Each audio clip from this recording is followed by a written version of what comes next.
Welcome to Unsilent with your hosts Dave and Brian. This is not another current events podcast. We're digging deeper, diagnosing, and discussing what's really going on today, how we got here, and providing observations for future generations. Welcome to Unsilent. We're Brian and Dave. We're hoping you'll let us know where you think we got it right and where we've totally missed the point, which you can do by visiting us at unsilentpodcast.com. So let's get into it. What would you like to talk about today, Brian? Well, I don't think we could properly explain to folks living in another time after ours what this moment is like if we didn't talk about cancel culture. Ah, yes. I would imagine as Kenny G grew up, or Kenny G's children, again, we're talking to somebody, for those of you new, we're talking to somebody who's probably middle-aged around the year 2090, 2080, 2090, somewhere in there. I would imagine cancel culture would be a term or a phrase cited in history books. I think it feels like it's that big of a deal to help explain the moment and that kind of thing. So why don't you just start off, Dave, like what is it? And how is it different than what we knew before this? Well, sure. So cancel culture really, I think, is the idea that if you think thoughts or say things or take positions that are not within the accepted, what used to be called politically correct, but accepted norms of at least a certain portion of a society, then you shouldn't be allowed to say those things. Also, you shouldn't be allowed to even, be in public conversation at all. It goes so far as to, if you say the wrong thing, you shouldn't have a job. You shouldn't be able to bank at certain institutions. You just should be excluded from all of society. That's how bad it is. And that level of reaction, negative reaction to committing what I might call thought crimes, is new. It used to be the idea that I disagree with what you say, but I'll defend to the death your right to say it. But that's not where we're at anymore. It's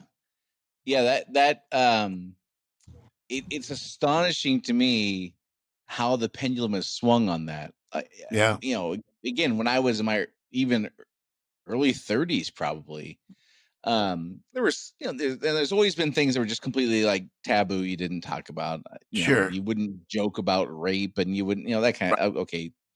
And I think we all kind of had a handle on that. Yeah. But like political stances, like tax codes and and things that, there was just no, I just don't remember ever having any kind of experience or memory of vitriolic hate, just people just really despising each other for having the wrong opinions about stuff. Right. I just don't recall that. And now to fast forward to, starting certainly in 2020, 2016 for sure. Getting messages from people, private messages telling me that people support things I've said publicly, but there's no way they could say it. That when that first started happening, that really, really shocked me. And I don't feel like I'm any kind of, I don't think I talk any more than a lot of folks. I mean, I guess I certainly talk more than some, but I don't feel like I was a professional opinion giver. Right. Exactly. I would do things every few months. I mean, but for people to reach out like quietly, and say things like, I could never say this publicly, like, it just blew me away. Yeah, I've had the same thing. I've had, I'm not shy about what I say on Facebook, for instance.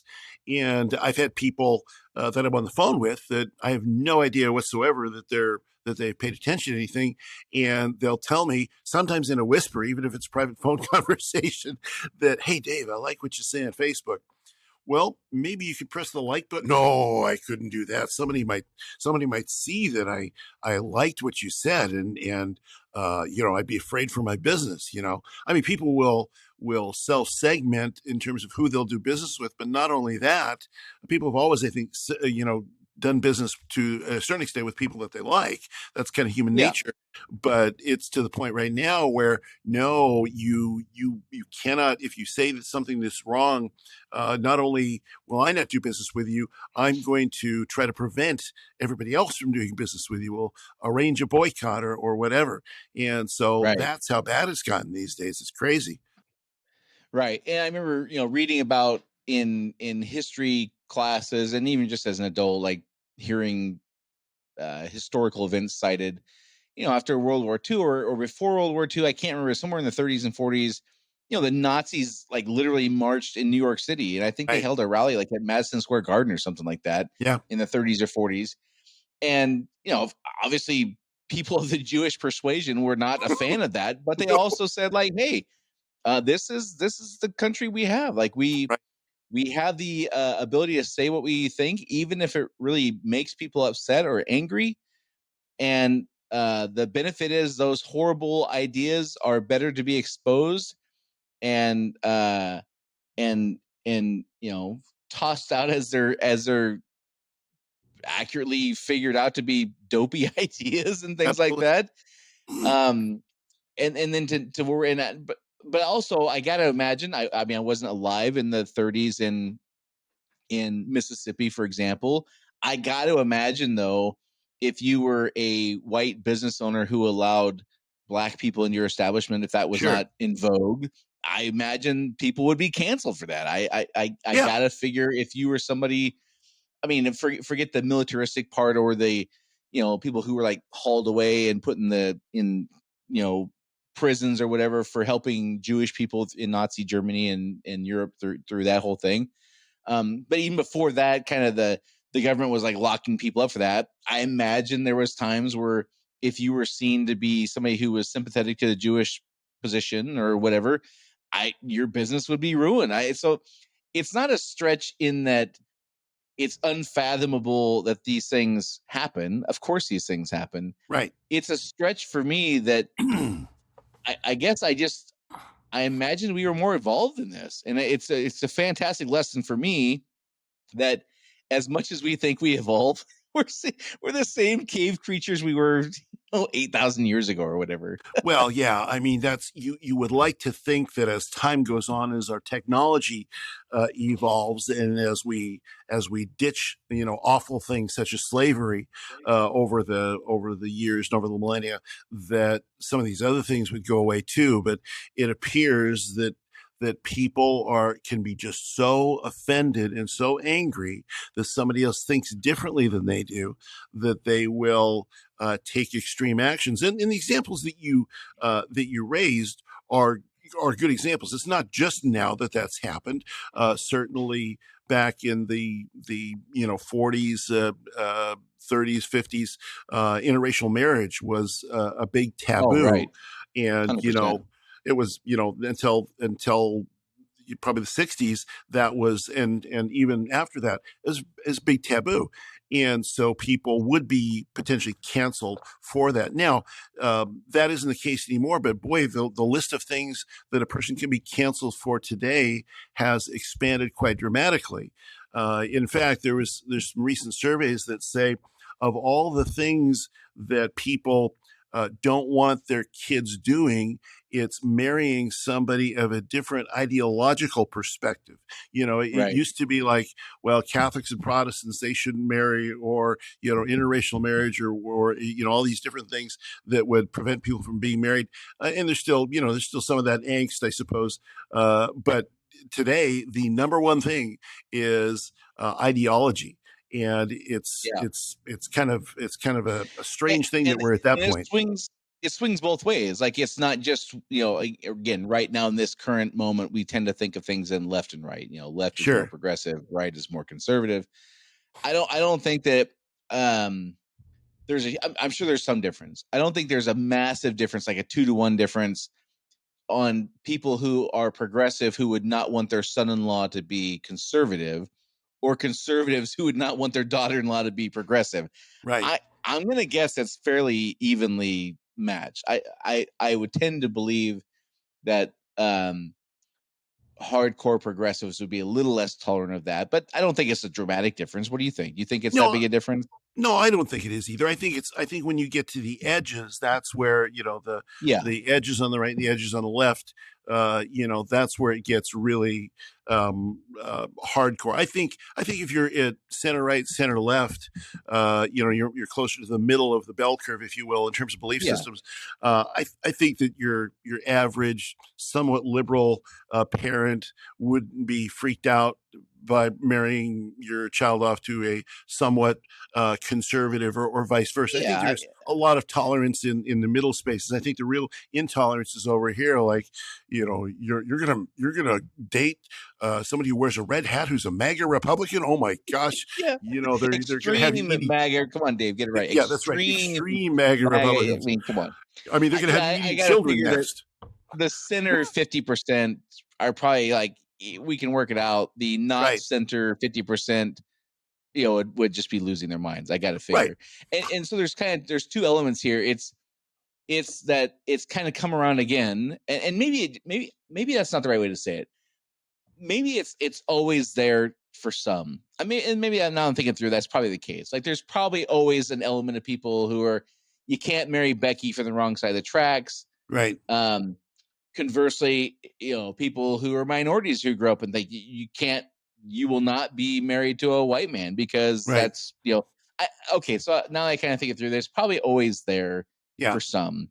I think the percentage of people who are in that camp has grown exponentially. Yeah. And also, as you mentioned earlier, the offenses that can get you in trouble with somebody has just like off the charts. Like the things that you can, seemingly innocuous things you can say or do now, or before now, are just like, they're hanging offenses. Oh yeah. Well, if you take a look at, some of the questions that are you can't answer in polite company, such crazy ideas of what is a woman? Right. Right. It's like, well, right. I'm not a biologist. I'm not a biologist. I'm not a biologist. I can't answer that question. Honestly, I hope that goes down in history as a moment in which everyone can recognize, in Kenny G's time, 80 years from now or 60 years from now, a moment where we jumped a shark. Oh yeah, exactly. It's total insanity. If that doesn't come to be, like, we're in real trouble. Well, and so there's those things, and then there is another extreme example of that is people liking, or it goes to my example earlier, people liking a post or maybe resharing a post on social media that somebody of a different persuasion has shared. There's been a number of examples where people have said, hey, well, maybe we could just get along with these folks on the other side. I've listened to them and they're not too crazy. And then having to come back later, oh, I'm sorry, I didn't mean to offend you. I didn't mean to hurt your feelings. Yeah. All of that. There's been people whose careers have been canceled over just such innocuous statements as, hey, I met him. He's not a bad guy. So and when we that's talk about terrible. People's careers being canceled, we're talking about obscure people with regular, 9-to-5 jobs that don't have a following or don't have a big presence, but they make somebody in the office mad or whatever, and that gets taken to HR. And this obscure person who has, 7 close friends in life, they lose their job, up to professional athletes, entertainers, people who have tremendous followings, not just social media, but just like people who have a lot of fans, like, famous actors and musicians and athletes who have so it's not a group that this happens to, it's across the board. It's everywhere. It's everywhere. And in fact, and the attempt essentially to control how people think is, in my estimation, it's totalitarianism. It's right. Just like the example of the Nazis marching in the ACLU saying, well, we think you're horrible people, but a right is a right, and you have the right to exercise it for your horrible stuff. And so we're at a point now where No, you don't have a right to think the way you would like to think. You don't have a right to say those things that you would like to say, or else there will be material consequences. Not just people saying, well, Dave's a lunatic, but people that are going to say, well, we really ought to see if we can get his bank to kick him out. And in some places, in Right. other countries, that's happened. People saying things that have made them, quote unquote, unbankable. I mean, that's the Right. ultimate cancel culture, when a bank say, no, we really don't like the way that you think. And so therefore you can take your deposits and go elsewhere. Yeah. And that's an important piece to explain to somebody who doesn't live in this era to understand. It's the 2 or 3 degrees of separation from the person who perpetrated the thought crime or the speech crime. Is people who defend that person then get canceled. People Right. who defend that person then get canceled, or institutions or companies or whatever. It's not an isolated, it's not only patient zero. It's Right. all those who are affected and anybody who does not denounce them. And I always go back to, I think I've mentioned this before, I always go back to the example I heard in the 1979 Iranian Revolution, where a mother literally put the noose over her son's head, Right. who was sentenced to die and did die by hanging for thinking the wrong thing and Right. saying the wrong things. The mother helped execute her child, which, I mean, that's the level. But again, if you go back to, again, all the examples we've talked about, Nazi Germany and the Maoist the China. South, yeah, the South in the 30s and 40s, the Jim Crow era that we often hear talked about. I'm sure that there was plenty of fathers in Mississippi in 1937 or 1943 who disowned daughters that did not appropriately shun the looks or affections or Yeah. even just regular friendly conversation of people who didn't look the right way. Again, it feels that it's those people used to be looked down upon as, I don't know if crazy is the right word, but certainly closed-minded and just people you Right. wouldn't want to hang out with. Right. And now those people are almost put on pedestals. Like they're the social and moral leaders that we're all supposed to just shut up and follow. And that's the bizarre part for me, is how these people who have this behavior that is gross, I don't know how else Yeah. to say it, have gone from being the outcasts to being the people who were supposed to shut up and follow. Well, and these are oftentimes the people that are at the height of social standing and education. So I think the place you find in our time, the place you find cancel culture, quote unquote, expressed the most is on college campuses, Yeah, where it used to be that college campuses were a place for a diversity of ideas, and you would right, test those ideas and have intellectual debate around those ideas, etc. That's unity, diversity, all that. But now the to a great extent, most of the college campuses, or at least the big elite ones, have a particular ideology, and to even question that ideology is to risk being kicked out or canceled. I right. once asked somebody that I know that was attending a major university, I said, what would happen if I showed up with a t-shirt that says only women can have babies? And I was told, well, you'd probably be escorted off of campus by campus security, Yeah, for and they such and a they may or may hateful not trip statement. you on the way down the stairs so you could face plant down the stairs. Exactly. Exactly. As opposed to, and so you have to contrast that with what would be a healthy thing. If somebody doesn't agree with something, then in particular, especially on a college campus, you would say, well, let's get together. Let's have a debate about the subject. Let's talk about it. But the, Yeah, the damaging part of cancel culture, whether it's in any of the totalitarian regimes that we've talked about, or in the 30s with the racial tensions, or any time in history, or now, the damaging part of that is really that that you have a stifling of any intellectual kind of opportunity to grow. So ideas are not right. tested, ideas are not challenged. What we say on our podcast is, hey, if we got it wrong, challenge us. Yeah, We don't have the power or the intention to cancel anybody, right. but that's what cancel culture really does is it stifles human intellectual pursuit. Yeah, I think the thing that is perhaps the most bewildering to me, other than the fact that we think we're super evolved and we clearly are not. Right. That's the part that kind of stands out. But one of the things that really stands out to me is just being like bewildering is if this notion that this is the way that society is quote unquote supposed to operate was really held on to, we wouldn't have things like gay marriage.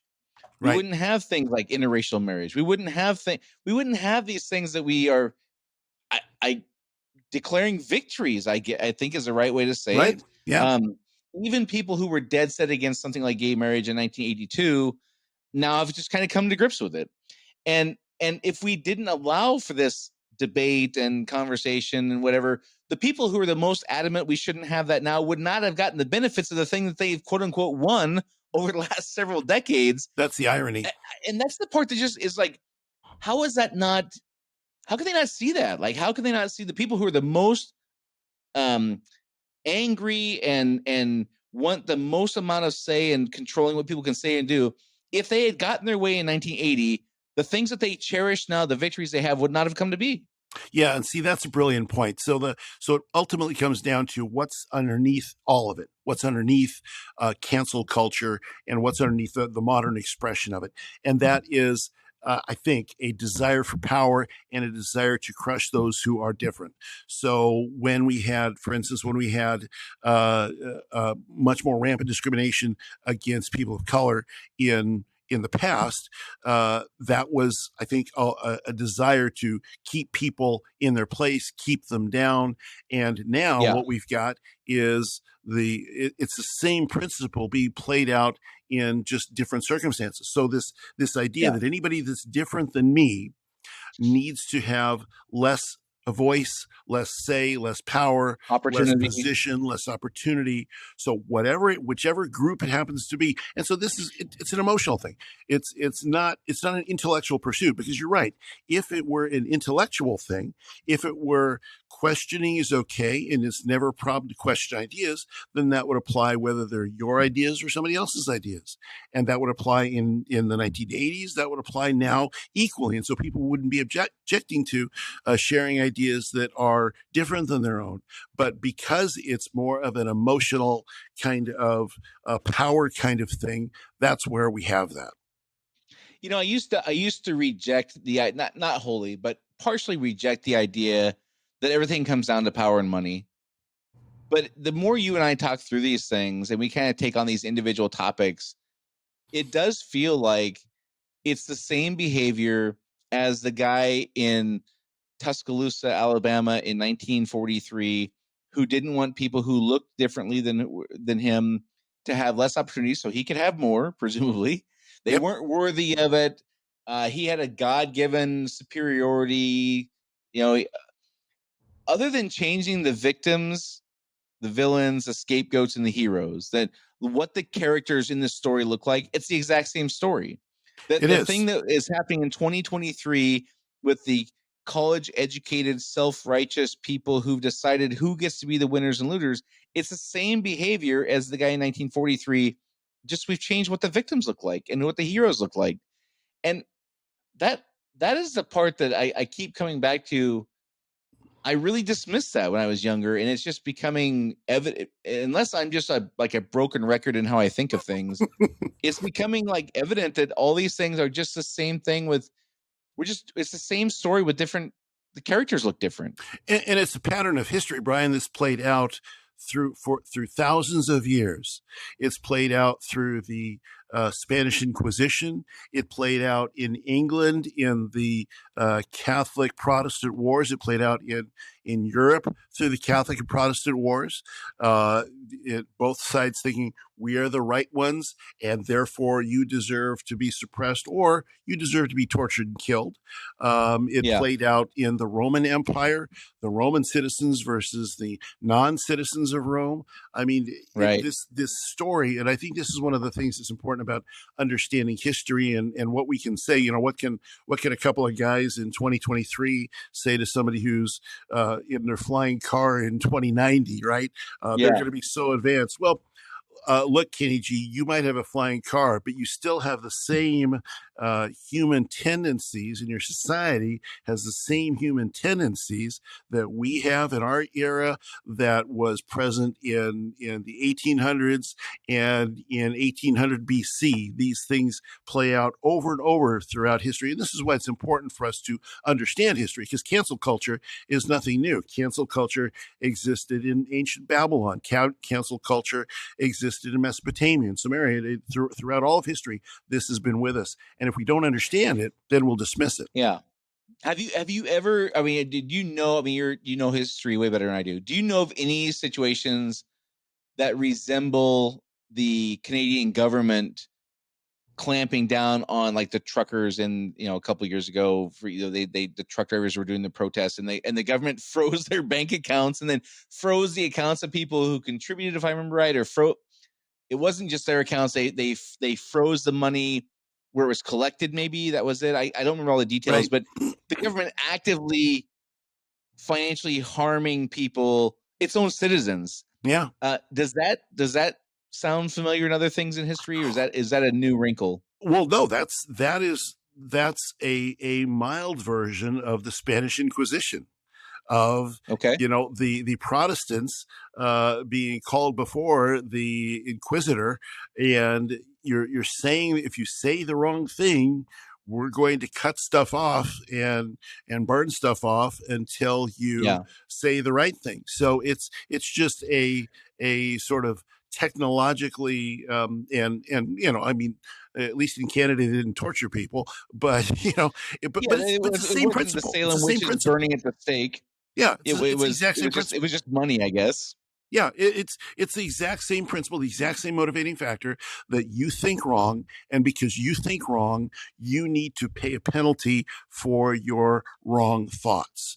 It's what Orwell wrote about in 1984. It's played the book out 1984, not the year 1984, to be clear, right? Yes, the book 90. Yes, exactly, the book 1984. 1984 is pretty Who knows good. that book's still on the shelves in 2070? So well, one would hope so. Long burned that one. Yeah, so it might be gone.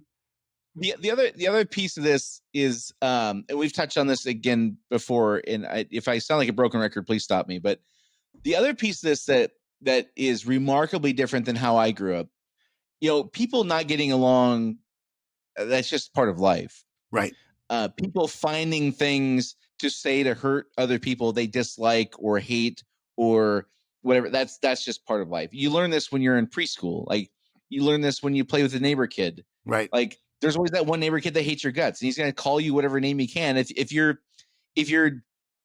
parents weren't married when you were born, he'd call you a bastard. Like, he would use whatever ammunition he could find. Like, if your mom had 4 fingers on one hand, he would call you that kid of a 4-fingered mom. Like, whatever it was. Like, I'm just making stuff up, but they would use whatever available means to try to say things to get your goat, was like one of those things, right?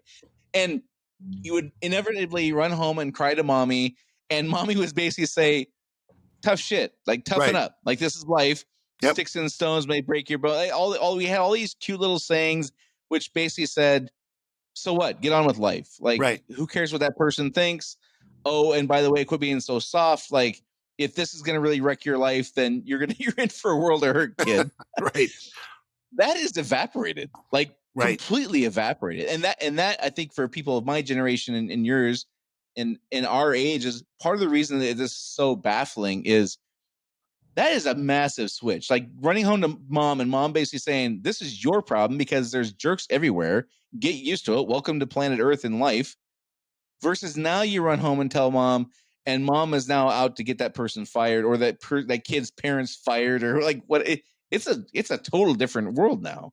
Well, it is. And I think it stems from 2 things. One, it stems from a belief in a utopian ideal. In other words, if we can suppress all the ideas that disagree with ours, and we can use whatever means is necessary to suppress those ideas, then we're going to have a perfect world. The ends justify the means. So in Mao's China, yeah, kids, you're going to have to kill your folks, but it's for the greater good. We're taking a great leap forward.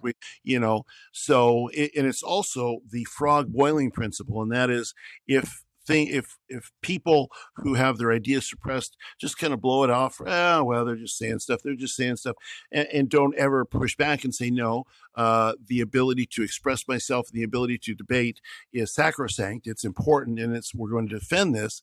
If that pushback doesn't ever happen, then people will ultimately think, well, I've pushed this far. I can just push it all over the edge, and everybody will think and behave like me, so I can feel better about myself. I can have more money, I can have more power, and the world is going to be a utopia. It's an implementation of a utopian ideal, which always leads to misery. Always, always, always leads to misery. Yeah.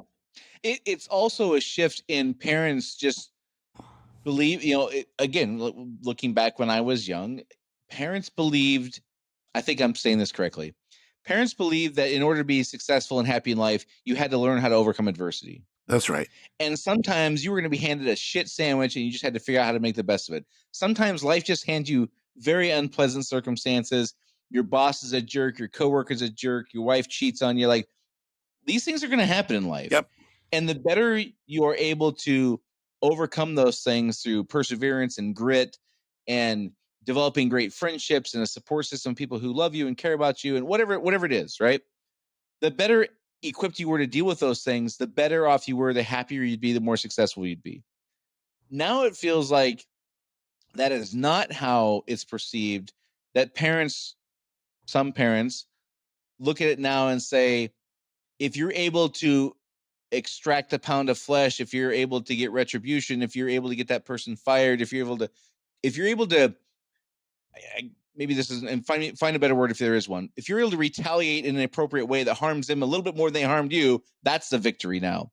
Does that feel like what it is to you too? Well, yeah, I think it is. And I think that really then comes from the notion of not teaching personal responsibility. Because Right. as a society, if we don't believe in personal responsibility, then we don't have to take it from anybody. If somebody offends us, then they're wrong. It's not that I have anything that I need to think about. It's that they're wrong 100% of the time. And if you eliminate adversity and personal responsibility from a society, you're going to raise a bunch of people that are going to need, well, like what we have on college campuses, safe spaces where you can go where nobody will say anything that you disagree with and make you upset. And it also comes back to this idea that I have a right to not be offended. I have a right to have the world conform to me, as opposed to saying I need to find a way to get along and fit in the world, even with things that I don't like. So the problem is with those things, again, that gets back to a utopian ideal. And if we allow that to take place, first of all, it always comes crashing down, and it never works. And at some period of time, people are going to say, no. I think I really do want to define what a woman is, because like there's a lot of them around, and maybe I should know something about them. Or you have a different idea of marriage than I do. Okay, well, that's fine. You have your idea, I'll have my idea, and I'm not going to be offended at you, and you're not going to be offended at me. And okay, that's just fine. We can all, live in a world of diversity, as opposed to sort of gray forced conformity, where my only responsibility is to conform to what the masses believe, as opposed to thinking for myself. So all of these ills and negatives come out of this sort of idea of cancel culture and forced conformity. Yeah, and when our brains and our wits and our logic and our ability to formulate arguments to support a position have atrophied because we don't have to use those anymore, and we can just go tattle to whoever has the most ability to require conformity. Right. Doesn't it just ultimately come down to who has the biggest guns? It does. Or the most guns? I mean, is there any other path than just who has the most money and guns? Like, right? That's it. That's the end of it. That's the only thing that can come in the end. And along the way, you're going to lose all those things that are the greatest things of humanity. You're going to lose creativity. You're going to lose risk taking because nobody's willing to take a risk that somebody else might be offended Yeah. at the thing they're doing. You're going to You lose wouldn't have adventure. Elvis, for crying out loud. I mean, imagine a world with no Elvis where you couldn't shake your hips. Yeah, that's right. That's right. Well, you can go on the Ed Sullivan Show and just be shown from the waist Yeah. up. Yes, exactly. Again, that's the irony. I mean, using somebody that I grew up, Madonna in 1984 pushed the envelope on things dramatically. Yeah.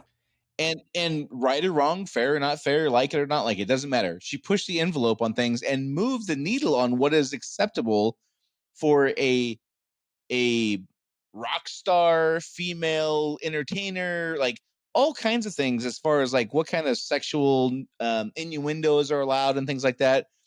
And none of that stuff would have been possible if cancel culture was in place in 1982 and that person would have been canceled. That's the greatest irony of all this to me is Yeah. Arguably the people who pushed this the most, the ones who benefited the most from it, not being that in place when they were the ones pushing the envelope and getting the things that they want.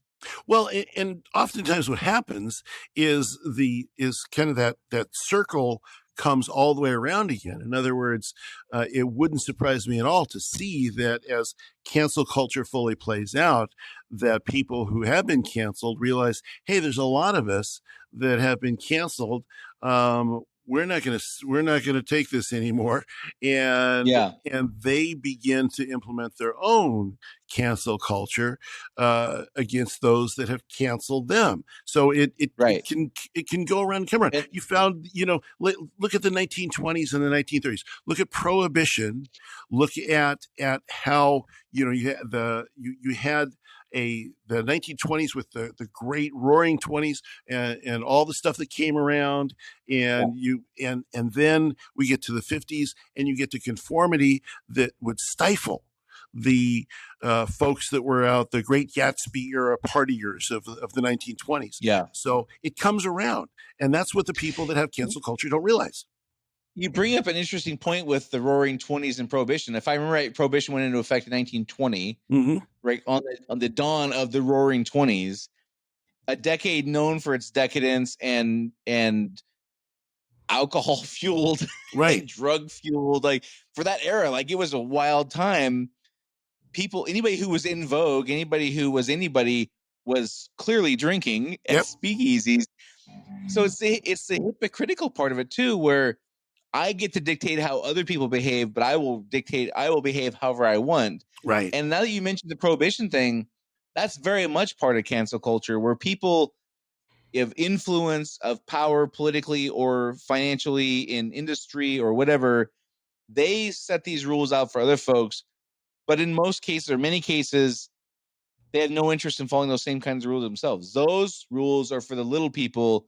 You don't understand. People like me can't be restricted to those ways because I am of such importance, and I'm so righteous, and I'm so wise and educated, or whatever fill in the blank descriptor here, that I shouldn't have to conform to those things. Only those dumb people should.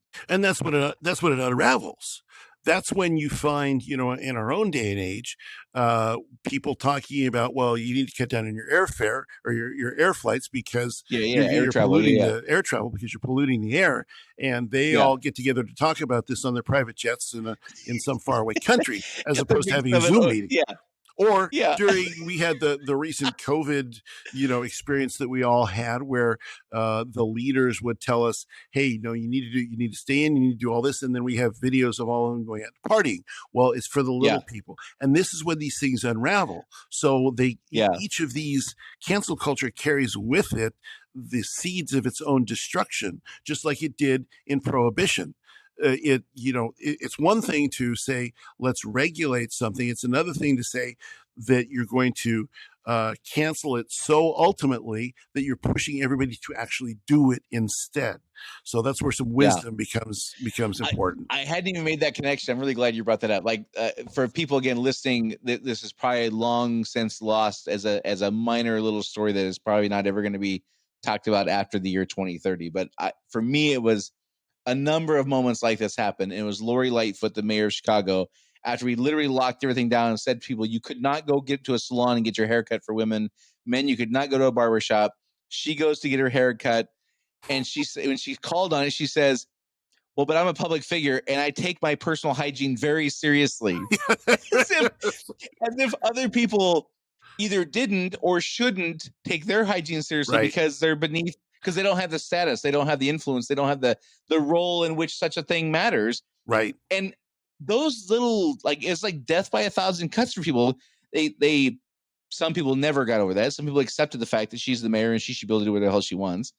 Many folks like me, though, were saying this pops the balloon of your argument. Right. And there's a number of instances like this. The governor of California having dinner at the French Laundry, the high-end restaurant where where it's a $12,000 dinner for 8 people probably. Yep.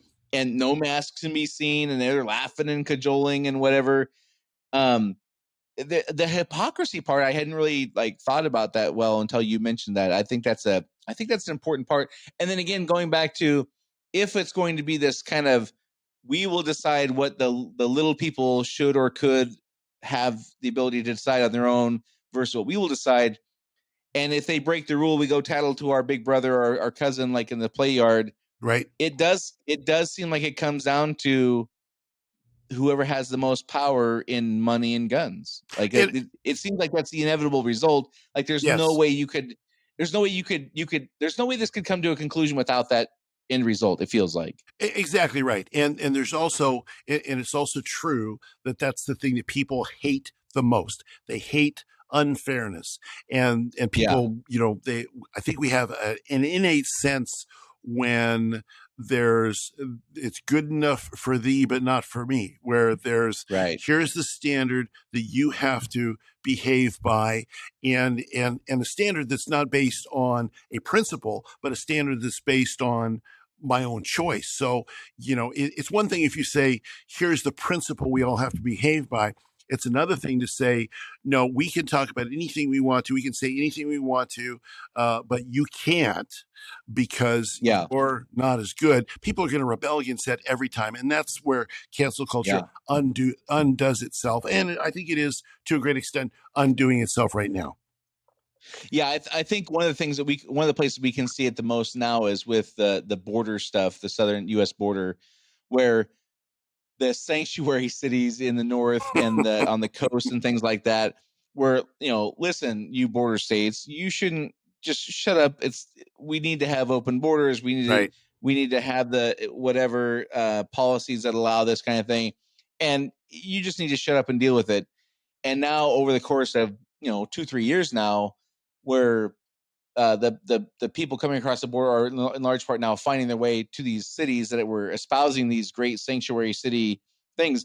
Now that they have to pay the consequences for those things, and now it's affecting them negatively, they have a whole different perspective. And it's like, okay, so you look at a small town like Uvalde, Texas, which I don't know, population 30,000, let's say. I have no idea what the population is. They're dealing with many times their population in migrants. Right. Monthly, weekly, yearly, whatever it is, right? Many multiples of their population they're dealing with. Certainly, okay, let's just say annually. Yeah. And then you look at a place like New York, which is dealing with 1.2% of their population annually, and they're screaming like it's like the world's coming to an end. Right. But back 3 years ago, like people dealing with a many times much harder as a percentage of the population, that was no big deal because they were the moral superiors. But as soon as they have to deal with the consequences, again, you and I talked about this a while ago, and it seems like these things that we talk about always come down to a handful of things, and one of them is when you have to deal with the consequences of your own dopey ideas, your perspective changes. Yes, absolutely. When the chickens come home to roost, your perspective is going to change, and people just hate the hypocrisy. And the people who are being canceled for saying this thing, who maybe in many cases or some cases have had to deal with the consequences of things, they're the ones speaking out. They get canceled by the more righteous, the more upstanding, the more deserving citizens who have not had to deal with these things. You can see how that animus really builds, and how that you can see how the places like would you talked about Greece and Macedonia or something like that, or Greece and what was Mesopotamia, that? ancient Whatever. Mesopotamia. Yeah. Yeah, you can see how these places over time, over centuries, just come to absolutely hate each other. Yeah. You can see how this stuff Oh yeah. happens, Yeah. and it's always the same. Either God has bestowed upon us a superiority, or you did this thing to us that was so egregious that whatever retaliation we do is justified, Yeah. and therefore we're the moral superiors again. It it keeps going back to the same things over and over and over It is. again. It's the same. It's the same pattern that plays out. The Hatfields and the McCoys. Whether you Yeah, talk about in these days the left and the right, or the MAGA and the progressive, or whatever it happens to be, it's the same the thing. North and the I'm right. South. It's yeah, I'm right, you're wrong, and therefore you will conform to my ideas, and I will use every societal lever that I have to make you conform to my ideas. And right. if you don't, but the problem is it always fails. And that was Yeah, one of the greatest things about this country, about the United States in our era, in the last few hundred years, has been that for the most part. Now, somebody's going to say, well, what about this? What about that? But for the most yeah, part, yeah, it's been more of a true melting pot than any other society in history, in which people would come here and they would learn to get along, despite the fact that they come from different backgrounds. They come from Europe, which has been fighting itself yep, for time immemorial, and every other place in the world yeah. that's been mad at their neighbors. Yeah, and I think that I agree with you 100%. And I know we're getting short on time here, but the thing that I think is dismissed or not factored in is what a massive challenge it was. This melting pot idea, Yes. like in England, you have people who all look the same, whatever. They still can't get along with each Right. other. In Greece and whatever country you were talking about, like the neighboring country, Oh yeah, they Macedonia. all look pretty similar. They can't get along. Right. Here we brought in people from every part of the globe Right. who had completely different value systems, look different religions, different customs, and said, we're going to make this work. And hell yeah, it's been hard at times, and hell Yeah. yeah, we've had some difficulties, but it's just not even factored into the conversation. What a massive undertaking that was, and what a lofty goal to make that work it was. And when we talk about our failures, of which there's no shortage, Oh yeah. that's not ever factored in, and that pisses me off. Well, and see, that's the solution to cancel culture. The solution to cancel culture is to allow people to get together of different beliefs, of different looks, of different of different everything, and say one of the highest ideals you have is to be able to interact with one another. So the solution, so we talk about the ills of cancel culture in the last 45 minutes or so. What's the solution? The solution is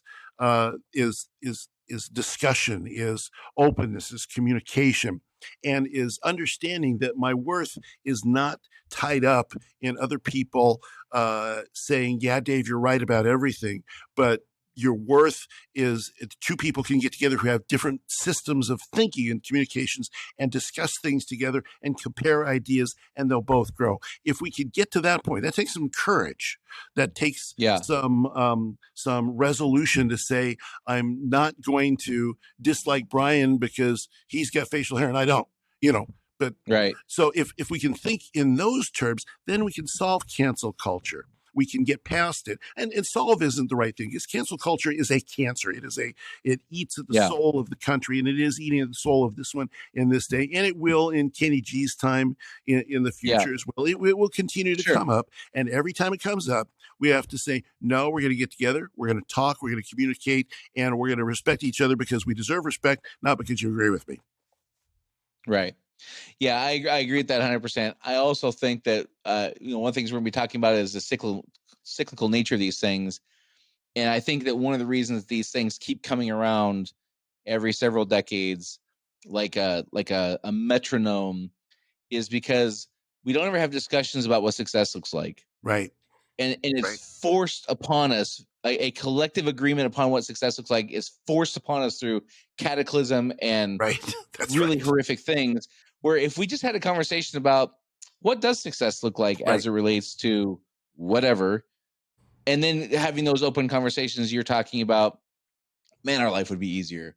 Yep. Well, and we if forget. there was any, We forget. See, and this is why, and this sort of gets to our future discussion of the cyclical nature of things. And I think one of the reasons you and I do this podcast is because we forget what previous generations have learned. Previous generations have learned some of the things that we're talking about now, but we have to relearn them. Every generation has got to relearn them again. If we could only learn from history, learn the lessons of history when this has happened before, then perhaps we can lessen the negative impact next time around. And hopefully, Kenny G, you're listening and you're doing that right now. Yeah. Well, that just sounds like an uneducated guy who does not really understand or appreciate how smart this new generation is. Right. If you would just understand, Dave, that these guys are way smarter than all these previous generations. That's right. Then their lives would be a lot easier, right? Yes, exactly. All right. Well, again, we're hoping you let us know where we got it right and where you think we totally missed the point. When we say that, we mean, are we explaining to Kenny G, the guy who's or the gal who's alive in 60 years from now, what this moment feels like? We don't expect you're going to agree with us on every single point we bring up. Right. That would be ludicrous for us to have that belief. We want to have help, though, explaining what this moment feels like. So if you want to do that, go to unsilentpodcast.com or find us on our Rumble channel, and you can comment on the video there when it comes out for sure as well. So until next time, this is Dave and Brian signing off. See you next week. Do you want to be unsilent? Make your voice heard on our social media channels and share where you think we got it right or wrong. Go to unsilentpodcast.com for social links so you can join the discussion.